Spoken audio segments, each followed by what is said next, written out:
नमस्कार दोस्तों, स्वागत है आपका हमारे चैनल सक्सेस विथ मी में। आइए आज हम लोग भारत के जो महत्वपूर्ण गवर्नर जनरल एवं वायसराय तथा बंगाल के गवर्नर उनको हम लोग देखते हैं। चलिए शुरू करते हैं। गवर्नर जनरल एवं वायसराय शासनकाल के दौरान महत्वपूर्ण घटनाएं भी देखेंगे कि क्या क्या किसके शासनकाल में कौन कौन सी महत्वपूर्ण घटनाएं घटी, इन्होंने क्या क्या किया। पहले देखिए वारेन हेस्टिंग, ये 1773 से 1785 तक। ये रेगुलेटिंग एक्ट 1773 इनके काल में आया। पिट्स इंडिया एक्ट 1784 इनके काल में आया। वर्ष 1774 में रोहिला युद्ध हुआ और वर्ष 1775 से 82 तक प्रथम मराठा युद्ध और 1782 में सालबाई की संधि, ये वारेन हेस्टिंग के काल में हुआ। वर्ष 1780 से 84 में दूसरा मैसूर युद्ध हुआ, ठीक है, जो टीपू सुल्तान के द्वारा लड़ा गया था। अब देखिए लॉर्ड कार्नवालिस 1786 से 93, ये देखिए एग्जाम के लिए मोस्ट इंपॉर्टेंट है क्योंकि बार बार एग्जाम में पूछे जाते हैं। पहले तो काल ही पूछ देता है और या फिर उनसे संबंधित जो है ये घटनाएं घटी हैं वो पूछा जाता है। तो देखिए तीसरा मैसूर युद्ध 1790 से 92 और श्रीरंगपट्टनम की संधि 1792 में हुई थी। कार्नवालिस कोड इसने शुरू किया। बंगाल का स्थायी बंदोबस्त 1793 में कार्नवालिस ने ही शुरू किया था।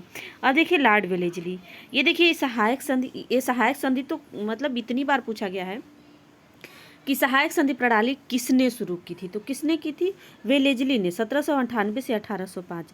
सहायक संधि प्रणाली का परिचय 1798 में। चौथा मैसूर 1799 में जिसमें टीपू सुल्तान की मृत्यु हो जाती है। दूसरा मराठा युद्ध 1803 से 5 में। अब देखिए लॉर्ड मिंटो 1807 से 13 तक रहे रणजीत सिंह के साथ। अमृतसर की संधि 1809 में। फिर लॉर्ड हेस्टिंग 1813 से 1823, ये देखिए ये इनके काल में एंग्लो नेपाल युद्ध 1814 से 16 और सुगौली की संधि 1816 में की गई थी। तीसरा मराठा युद्ध इनके काल में हुआ था 1817 और मराठा परिसंघ का विघटन और रैयतवाड़ी प्रणाली की स्थापना 1820 में इन्होंने ही की थी, लॉर्ड हेस्टिंग के काल में हुई थी।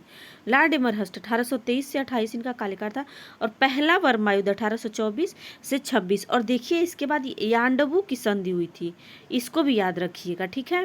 तो इस 1826 में तो प्रथम बर्मा युद्ध 1824 से 1826 के बीच में लॉर्ड एमरहस्ट के काल में हुई थी।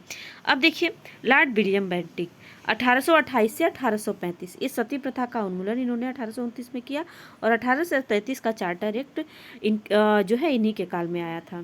अब देखिए लॉर्ड ऑकलैंड 1836 से 1842, पहला अफगान युद्ध 1838 से 42 इन्हीं के काल में हुआ था।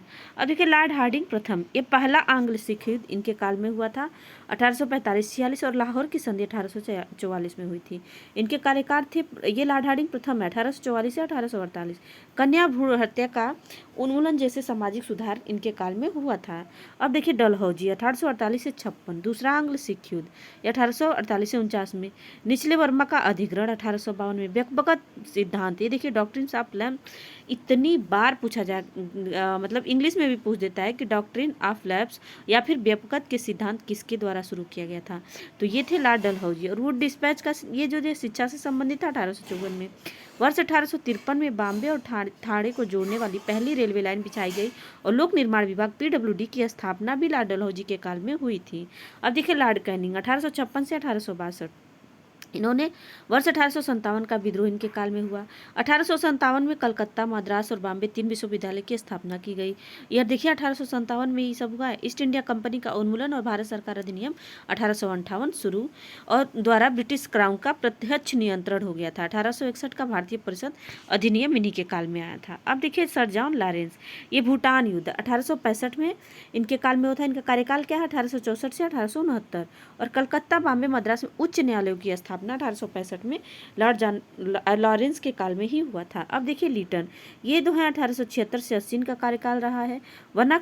वर्नाकुलर प्रेस एक्ट 1878 में। शस्त्र अधिनियम 1878 में। दूसरा अफगान युद्ध 1878 से 80 में। ये क्वीन विक्टोरिया ने कैसर हिंद या भारत की साम्राज्ञी की उपाधि धारण की थी इन्हीं के काल में। अब देखिए रिपन 1880 से 84 इनका था। ये क्या किया, इसका निरस्त कर दिए थे। वर्नाकुलर प्रेस एक्ट जो लिटन लाए थे उसको निरस्त किए थे रिपन। और पहला कारखाना अधिनियम 1881 में। स्थानीय स्वशासन पर सरकार का संकल्प 82 में। इल्बर्ट बिल विवाद 1883-84 में और शिक्षा पर हंटर आयोग 1882 में। लॉर्ड डफरिन 1884 से 1888 इनका कार्यकाल था। तीसरा बर्मा युद्ध इनके काल में हुआ था और भारतीय राष्ट्रीय कांग्रेस की स्थापना भी 1885 में डफरिन के काल में ही हुई थी। अब देखिए लॉर्ड लैंसडाउन, ये कारखाना अधिनियम 1891 इसके काल में हुआ था। और इनका कार्यकाल क्या है 1888 से 94। और कारखाना परिषद अधिनियम 1892, ये भारतीय परिषद अधिनियम 1892 इनके काल में आया था। और डुरांड आयोग की स्थापना 1893 में लैंसडाउन के काल में ही हुआ था। लॉर्ड कर्जन 1899 से 1905, पुलिस आयोग की नियुक्ति 1902 में, विश्वविद्यालय आयोग की नियुक्ति 1902 में, भारतीय विश्वविद्यालय अधिनियम 1904 में, और बंगाल विभाजन 1905 में। ये भी मतलब हर एग्जाम में पूछा जा चुका है कि बंगाल का विभाजन किस गवर्नर जनरल के काल में हुआ था, तो लॉर्ड कर्जन। चलिए अब लॉर्ड मिंटो द्वितीय, ये 1905 से 1910। देखिए इसमें स्वदेशी आंदोलन 1905 से 1911, सूरत अधिवेशन में कांग्रेस का विभाजन इन्हीं के काल में हुआ 1907 में, मुस्लिम लीग की स्थापना 1906 में, और मार्ले मिंटो सुधार 1909 जो आया था इन्हीं के काल में आया था। अब लॉर्ड हार्डिंग द्वितीय 1910 से 1916 इनका कार्यकाल रहा। बंगाल विभाजन रद्द 1911 में हो गया, और कलकत्ता से दिल्ली राजधानी हस्तांतरण हो गया 1911 में हो गया, और हिंदू महासभा की स्थापना 1915 में इन्हीं के काल में हुआ था। अब देखिए लॉर्ड चेम्सफोर्ड 1916 से 1921, लखनऊ संधि 1916, चंपारण सत्याग्रह 1917, मॉन्टेग्यू की अगस्त घोषणा 1917, भारत सरकार अधिनियम 1919, रॉलेट एक्ट 1919, जलियांवाला बाग हत्याकांड 1919, असहयोग और खिलाफत आंदोलन शुरू इस इन्हीं के काल में हुआ था, चेम्सफोर्ड के काल में। अब देखिए लॉर्ड रीडिंग 1921 से 26 इनका कार्यकाल रहा है। चोरी चौरा की घटना 1922, असहयोग आंदोलन को वापस लेना 1922, स्वराज पार्टी की स्थापना 22, और काकोरी ट्रेन डकैती 1925 इनके काल में हुई थी। इरविन 1926 से 1931, साइमन कमीशन भारत आया 1927 में, हरकोट बटलर भारतीय राज्य आयोग के अध्यक्ष बने, आयोग का गठन हुआ 1927, नेहरू रिपोर्ट 1928, दीपावली घोषणा 1929, कांग्रेस का लाहौर अधिवेशन पूर्ण स्वराज संकल्प 1929, दांडी मार्च और समन्वय अवज्ञा आंदोलन 1930 इनके काल में, पहला गोलमेज सम्मेलन 1930 ये 1930 में, और गांधी इरविन पैक्ट 1931 में, ये लॉर्ड इरविन के काल में ही हुआ था।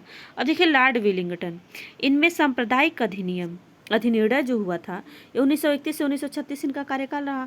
सांप्रदायिक अधिनिर्णय 1932, दूसरा और तीसरा गोलमेज सम्मेलन 1932, पूना पैक्ट 1932, और भारत सरकार अधिनियम 1935 इनके कार्यकाल में हुआ था।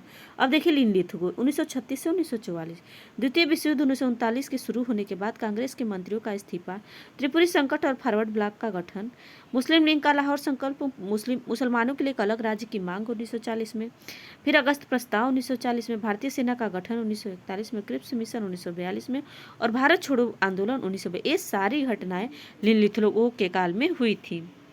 अब लॉर्ड वेवेल देखिए 1944 से 1947, ये सी राजगोपालाचारी का सीआर फलमुरा 1944 में इन्हीं के काल में आया था। वेवेल योजना और शिमला सम्मेलन 1942 में ये वेवेल के काल में आया था। कैबिनेट मिशन 1946, प्रत्यक्ष कार्यवाही दिवस 1946, ये क्लीमेंट एटली द्वारा भारत में ब्रिटिश शासन की समाप्ति की घोषणा 1947। अब देखिए माउंटबेटन 1947 से 1948, जून थर्ड प्लान, ये जो जून थर्ड प्लान था 1947 में आया था। रेड क्लिफ आयोग का गठन इन्हीं के काल में हुआ था, और भारत को स्वतंत्रता 15 अगस्त 1947 को मिल गई। उसके बाद से चक्रवर्ती गोपालाचारी 1948 से 1950 तक ये पहले भारतीय गवर्नर जनरल थे। तो भारत के अंतिम गवर्नर जनरल हैं, और प्रथम भारतीय गवर्नर जनरल जो हैं ये चक्रवर्ती राजगोपालाचारी। ये भी एग्जाम में ये मोस्ट इंपॉर्टेंट है, बार बार पूछा गया है। तो वर्ष 1950 में अस्थायी रूप से यह पद गवर्नर जनरल समाप्त कर दिया गया। ठीक है, अब देखिए ये हम लगभग ये सारे इंपॉर्टेंट गवर्नर जनरल हैं जो हम लोग एक ही वीडियो में इतने कम समय में देख चुके हैं। तो आप लोग इसको बार बार देखिए, बार बार इससे क्वेश्चन बनते हैं। अगर आपको हमारा वीडियो अच्छा लग रहा है तो हमारे वीडियो को लाइक करें, हमारे चैनल को सब्सक्राइब करें, और कमेंट में ज़रूर बताएं कि आपको हमारा वीडियो कैसा लगा है। Thank you so much.